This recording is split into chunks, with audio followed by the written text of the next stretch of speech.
Welcome to Building Bridges of Hope on Hope Channel Zambia.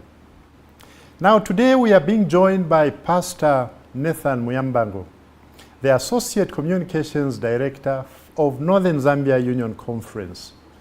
He'll be joining us for a conversation, or for an in-depth conversation about the developments in Northern Zambia Union Conference. If you have just joined us, please get in touch or with the number that will display on the screen as we continue to hear from Pastor Nathan Muyambango and the new developments of Northern Zambia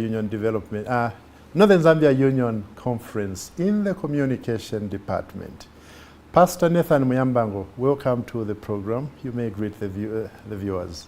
All right, thank you, Daddy, for having me, and warm greetings to our viewers, and I'm happy to be here. It's good to be back after a while. It's been exactly 8 months since we last spoke on this program. That's right. Now, what have you achieved in these past 8 months? Can you share with us? Okay, there we go. We begin with a banger. Well, 8 months has been quite eventful. A lot has gone down, and since my appointment, the end of January, coming in to join hands with whatever was happening at the conference, at the union rather, in the communication department. So these 8 months have basically been a period of foundation laying, coming up with the structures in that department,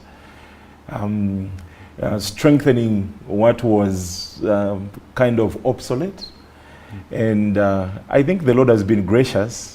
The majority of the things that we had actually talked about when I came on this platform are no longer an idea. These are actuals, things that we have actually implemented. And I stand here very happy and satisfied with the work that we have been able to push in. As a way of reiteration and emphasizing a few things that have been able to happen in the past 8 months, you remember that when we last talked, my main burden in that conversation was that as a union, we needed to close in the gap between, what is happening at the union level and the information that reaches our key publics. So that being the case, we had highlighted the fact that we needed to strengthen our social media presence. We equally needed to have authentic channels that are easy and accessible for our members to access information, formal and correct information from the leadership and administration of the church.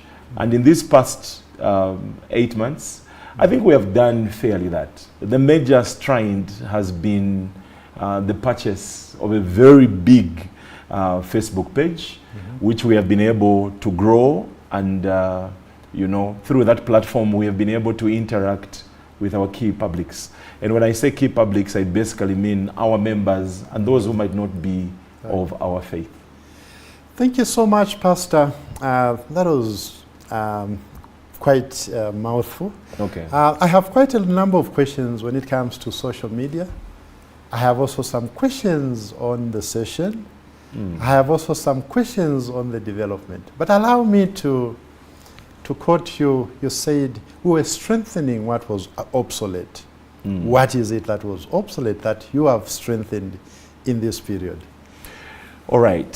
So the current leadership administration that we have in place was ushered in the year 2022 after the 2021 December session.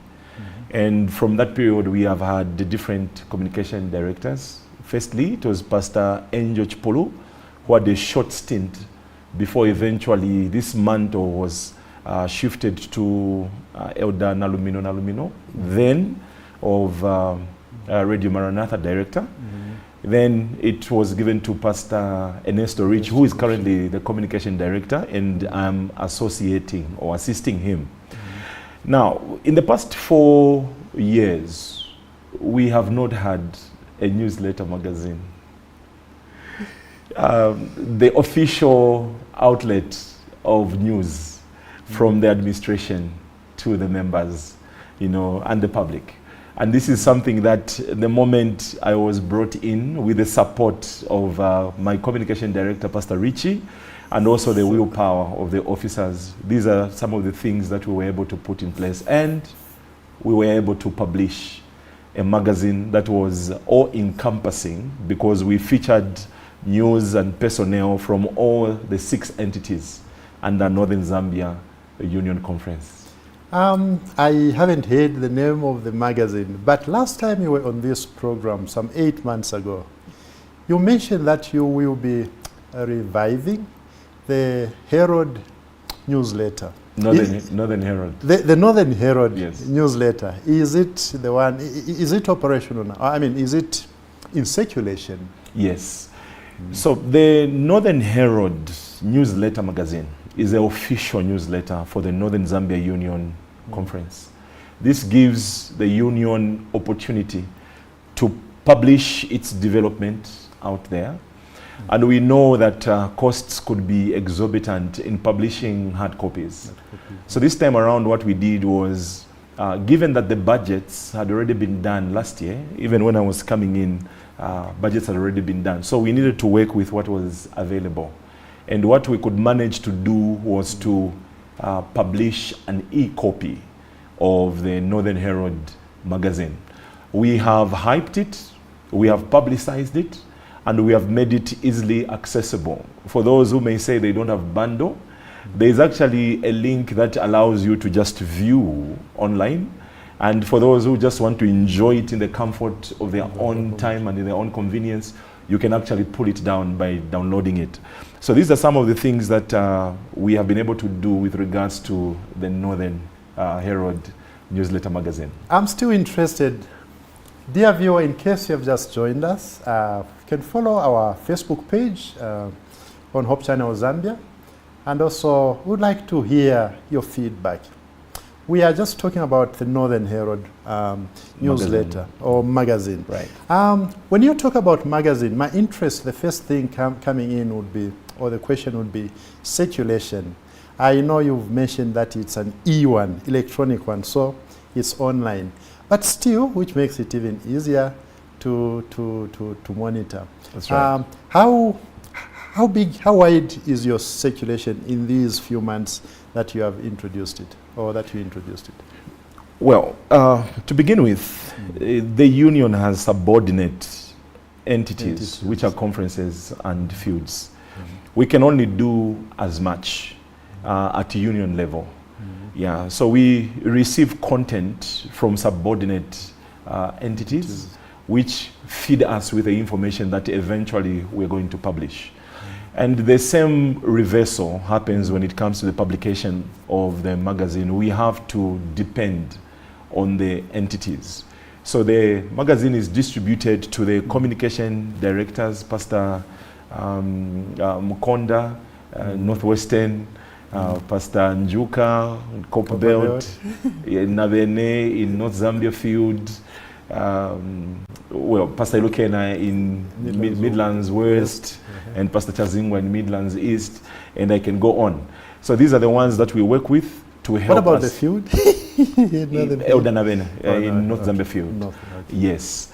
So these are the ones that we work with, and when it comes to the distribution of the magazine, there is a bit that we can do at this level, but these are the ones now that have to distribute within their respective entities. And basically, when we talk about distribution without really sounding vague, is that the major source of distribution has been the website. So the Northern Zambia Union Conference, and by the way, even our website, if you visited it, I think before then, it was a bit slow with not much activity. But then I think in the past few months, we have been able to see a bit of activity and updates going on. So even the distribution of the Northern Zambia Union newsletter magazine was posted on the website, which anyone, anytime can view and read and enjoy. When it comes to communication, there are so many methods you can use. If it's in promotion, you can have a lot of promotion mix.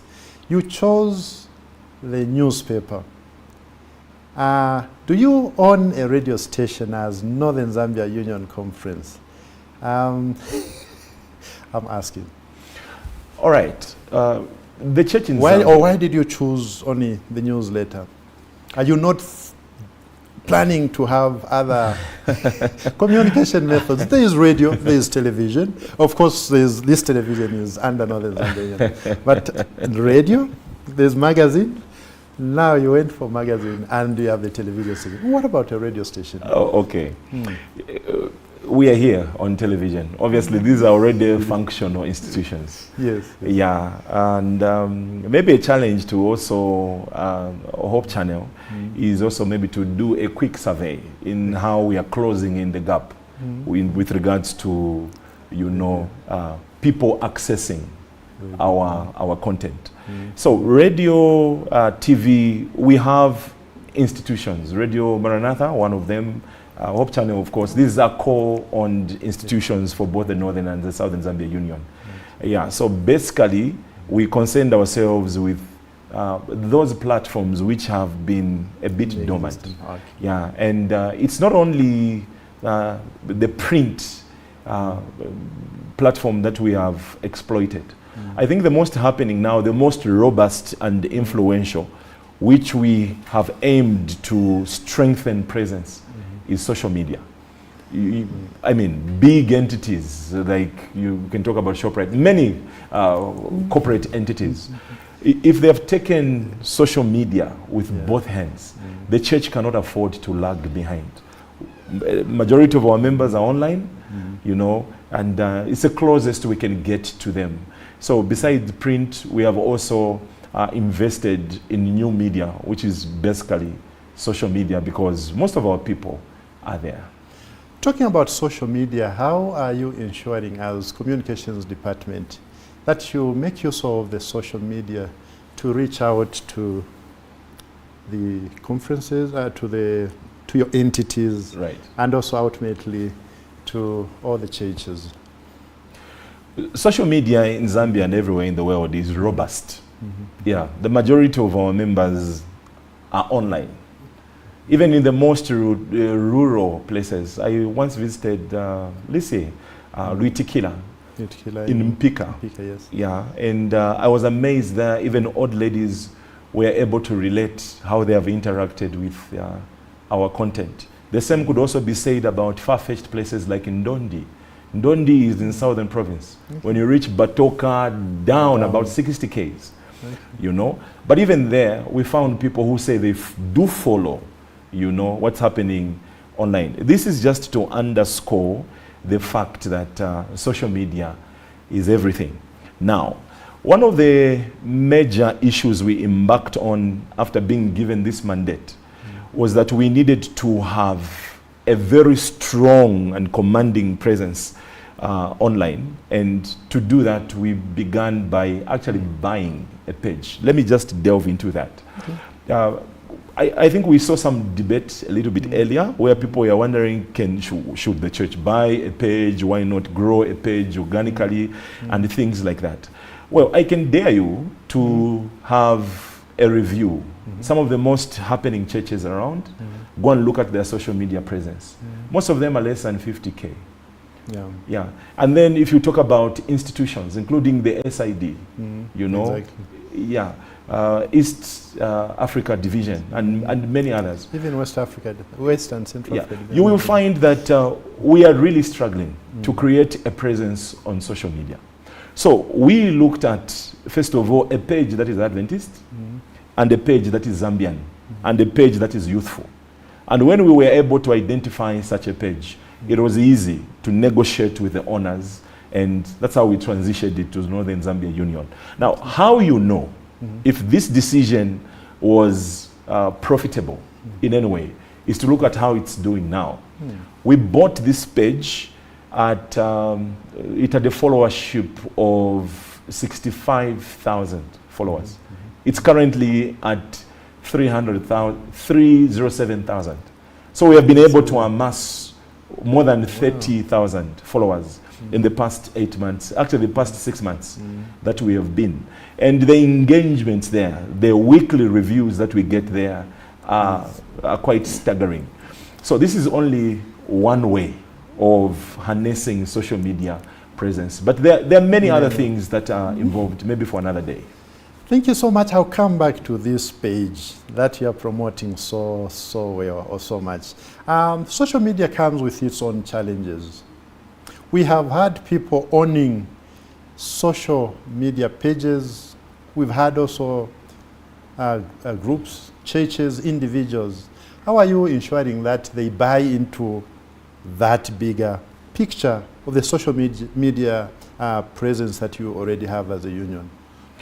Well, to begin with, I'm not of the view that these pages being run by individuals, private individuals who could be our members. By the way, not only private individuals, but they are private individuals using the church credentials, using the church logos, using quite a number of things. Yeah, yeah, exactly. And there are many of them now, many of them. You can just do a quick survey, even just say SDA or Adventist, and you see a lot of that coming up.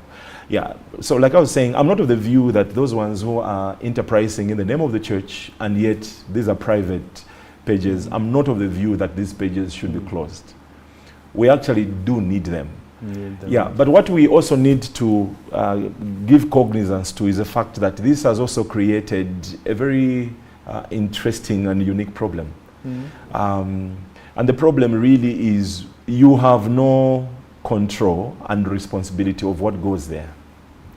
And we are at the mess of the admins of these pages. That being the case, I am of the view that we needed to find a way of collaborating with these who already have very significant following.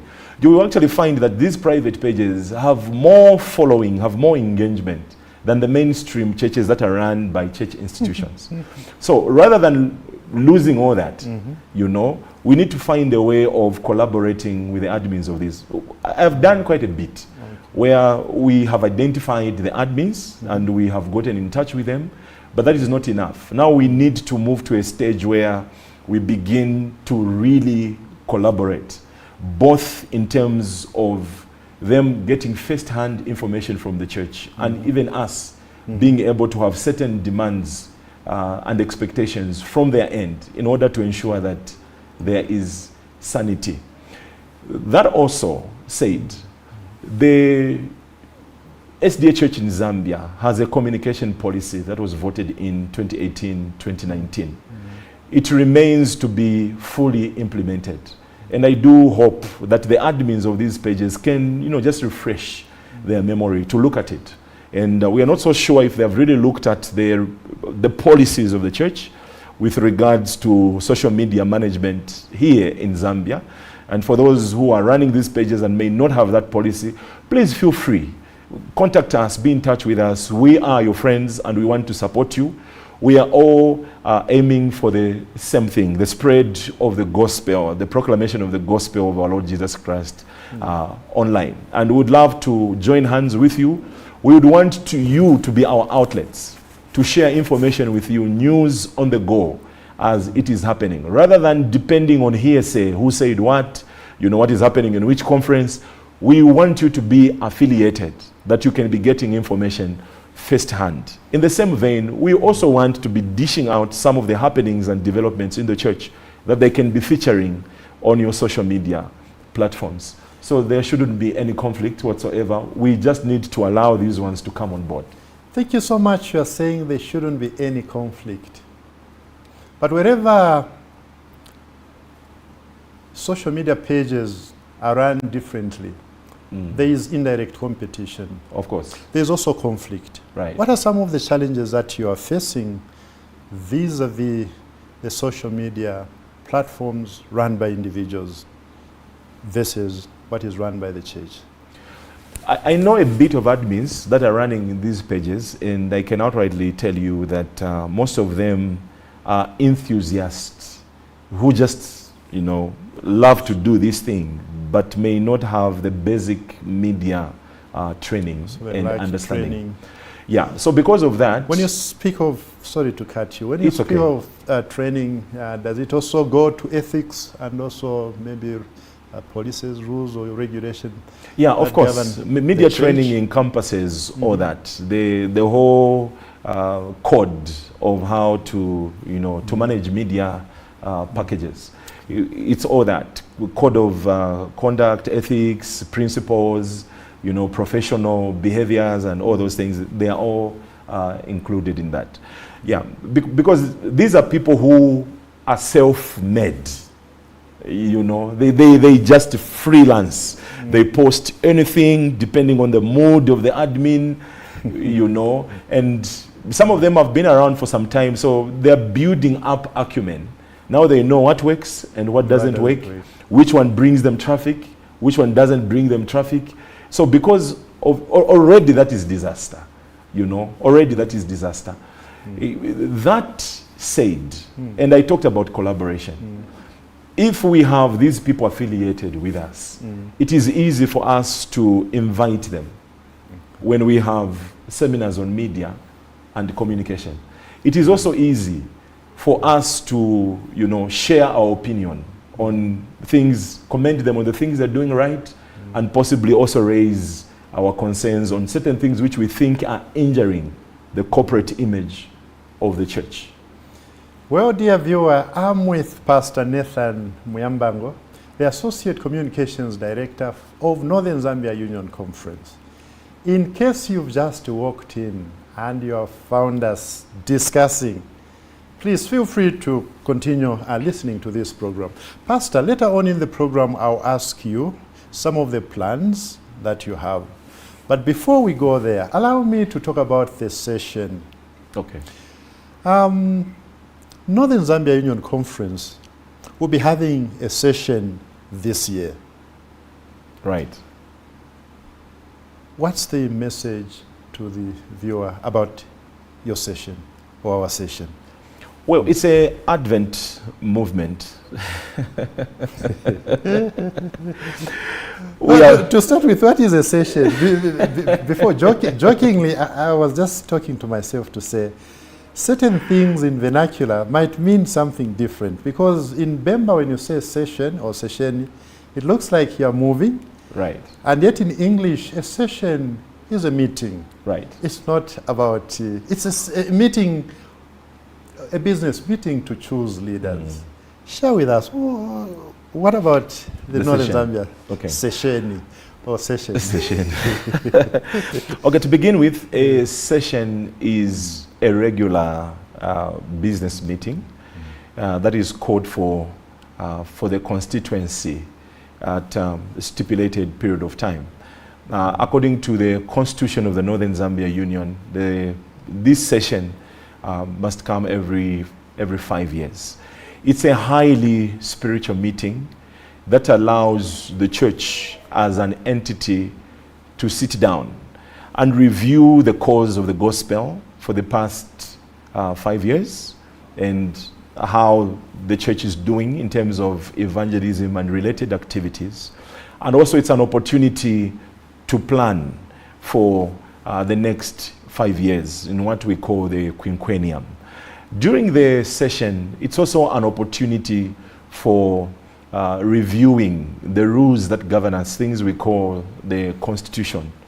What has been working, what hasn't been working, and how best we can adapt our methods and ways of doing church. It's also an opportunity, or it's also the time when administration, the new administration, is ushered in order to oversee some of these goals, objectives, and vision that the constituency meeting might propose. So basically, it is a spiritual meeting, highly spiritual meeting that affords the church to reconsider and plan the way ahead. Thank you. I'll do a follow-up question on the session. Right. But from your words, you are saying it happens every 5 years, quinquennium. But if my memory serves me right, we had a session in 2022. It's Right. only 4 years. In 2025, why should we have another session when it's only 4 years? And yet you are mentioning 5 years or quinquennium. No, you are right, Daddy. This will be a 4-year tenure. Why? And these ones, yes, of course, I'm getting to that. Yeah, because the previous administration, beginning from the General Conference, had gone up to 6 years. This was because of the COVID-imposed, factors in 2020 and 2021. The church, like many other institutions and organizations around the world, were battling with that pandemic. Yeah, so that administration was elongated. You couldn't have big meetings at the time, that kind of a thing. So in order to align with the calendar of the World Church, both the GC, the division, the union, and the entities that actually up to the union, because the conferences are only but 3 years. So that's why we are seeing that the current administration has only been in office for 4 years. Thank you. You mentioned that through social media, we have people who follow the Facebook page or the social media and website from as far as Chilonga Mission. You mentioned also Ndondo. I want also to add maybe another from Mwami here and there, Right. though they might not be in your territory. But to a lay person following this program, over this session, I would like to dwell here just a little bit longer and make them understand. The grandmother over there, or it could be an elder, the admin elder, I would like to understand. So during this session, what will be happening or what will go on? All right, so I've already mentioned the amendments to the Constitution, a document that governs us, the rules, what we do, how we do it, what, how, when, those things. So those amendments will be done. Of course, then plans and, that kind of a thing. And then will be done by who? Okay. No, very interesting. So the kind of governance in the church is representative. So when we say business meeting, you can use a local church as a prototype. So you have a board of elders, you have the church board, then you have a business meeting for all members, all believers, all Christians. So this constituency meeting called the session is an opportunity for the whole church, to sit together and plan. But we also know that there are more than 900,000 people around the Northern Zambia Union cannot convene. How possible is that? No, and so we work through the kind of governance called representative. So every entity chooses delegates, and its leaders preside over how the processes are done. They are laid down issues, rules in how those delegates are chosen. And not every... Please go ahead. Sorry to cut you. It's okay. But when it comes to these delegates, who qualifies and how are these delegates chosen? What qualifies them? You can also explain to the viewer out there. Oh, okay. So they are basically, what can I say, regular delegates and delegates at large. Delegates at large are office bearers, per se, and those who are in the executive committee, and then there are also regular, for a regular delegate, someone with the voting rights. When they go there, they have the power to say yes, to say no, through the power of vote. Now, every baptized member in good and regular standing Can qualify. and the workers of the church. So there are categories according to the Constitution. There are categories of representation, literature evangelists, institutional heads, and much the more church workers and also church members. So the representation varies from Copperbelt to Midlands West or East to Luapula. By the way, I forgot to mention the communication director in Luapula, who is my good friend there, Pastor Joshua Chapi. Yes. So the representation differs according to membership. The biggest entity in Northern Zambia Union is Midlands West, which has more than 216,000 members.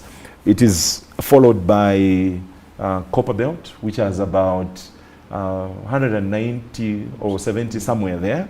Then Midlands East, about 136,000, and that way. So you find representation varies from entity to entity. But all this is done in order to represent institutions, and every institution is well represented at the session. And when these delegates meet at the session, they are the ones now who begin to transact business on behalf of the bigger church constituency.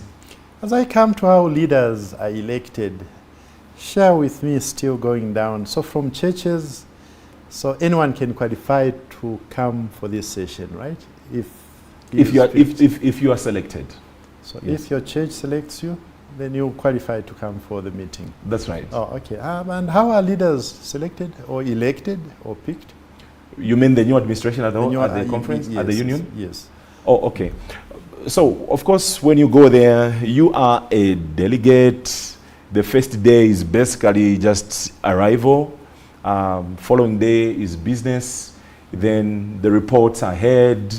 I have to be this basic because maybe some of our people have not had an opportunity to go to the session. Yeah, then there'll be a point where, like in the local church, where you have the special committee, even at the session, there is what is called a special committee or the organizing committee that is put in place to go and put in place the nominating committee. Some of the things that are public information are that institutional heads, conference presidents, for example, these who are key decision makers, these constitute, all this process up to the nominating committee. So it's a nominating committee which, according to the Northern Zambia Union Constitution, allows for 17 of those people, plus 3 or 4 from the SID, a total of not more than 22. These are the ones that will sit down to transact the business of electing leaders. But even when they are done, it's not final. They have to go back to a bigger body where names are published and the vote is taken, and when it's done, it's done. And in the church, once they say I do, it is carried. Thank you so much. We are coming to the last segment or the dying minutes of this program. I'll have 2 questions for you. The first one, how will you ensure that there's no misinformation during this session period? There's no mudslinging. Very good. Very good. Yes. The second question will come later. It's about your plans. Countering misinformation during this period of elections as communication department. Okay, so the majority of our conversation here is intertwined, and we can't run away from that. You talked about collaborating. So what we, as a communication department, we are fully aware that there's a lot of hype and there's a lot of excitement surrounding the session. Yeah, but our duty is to ensure that our members, firstly, they are kept updated in real time, and also to ensure that they are furnished with correct information at all times. That mentioned, it means that the communication department will be heads over heels. They will be in absolute top gear to ensure that we have our systems in place, that there is no one following the session who lags behind. Thank you so much. Your plans as communications department from now right up to the session time, which is just maybe about 2 months? It's actually next month, on the 20th.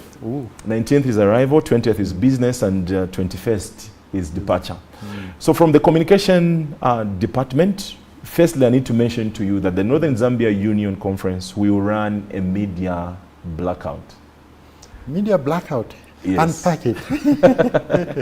Okay, so it means there will be no live stream. No live stream. Yes. Oh, during the But our session. people don't need really to worry about anything, because we have ensured that all the key happenings and results are published for the public consumption in real time. What we will not do is to live stream.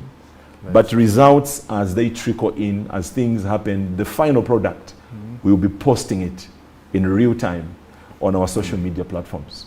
So those who are running Facebook pages, you do well. Begin to collaborate with us. Begin to affiliate with us. In fact, we would want you to be a part of this media team to ensure that when all these things is happening, you are the first ones to receive that information. You don't need to rely on seeing somebody else posting. You could be the first one to receive that information. Then, apart from the real-time updates, what we have also done or have put in place is that we are going to cover the session. It's going to be recorded, and the key happenings there, more of the highlights, will still be afforded to the members of the public, our members, and those who are keen followers of what is happening to be able to catch up. So the media teams will be on hand to do the work. Your closing remarks as we allow another program to come after us. What are your closing remarks on this segment of Building Bridges of Hope? All right, so quickly to our dear viewers, our esteemed church members, and especially my friends who are in the communication department from the local church to the conference or district. This is my appeal to you. We live in an era where communication is non-negotiable. We need to take up our stand and do our best. Communication plays a very pivotal role in branding the church, protecting the corporate image of the church. It takes away the place of misinformation and misrepresentation. In the absence of information, people are left to guess, to fill in the blanks, and falsehood thrives. So I want to plead with the local churches. Right now, every local church, most of the local churches, are putting up leadership for next year. I want to appeal that when it comes to communication, let's not gamble. May we pick people who are tech savvy, who love the Lord, who are sincere in their mission of serving the gospel. That said, I also appeal to the leaders at every level, local church, district, conference. You know, let's support communication department by equipping them with a necessary, robust budget. The communication budget is always the biggest for the first time. But believe you me, if you support your communication leader with equipment, it may not be as bloated the following year. These are once-off kind of expenditures, and I pray that leaders will be deliberate about putting communication first. It's a bandwagon that carries every department of the church. And for those of you who are in different departments as leaders, may you collaborate and work with the communication team. When you are having an event, make a budget for them, for their transport, you know, for their food. Let them be there to capture you and to cover you and to write stories about you. Let them document you through written, video, and photo stories. We want to know what is happening everywhere around the union. We need to let our light shine, that all men may see our good works and glorify our Father in heaven. Well, dear viewer, we have come to the end of the program today. My guest was Pastor Nathan Muyambango from Northern Zambia Union Conference. You have been cautioned to say next time you are electing leaders in communications department, look for those who are tech savvies.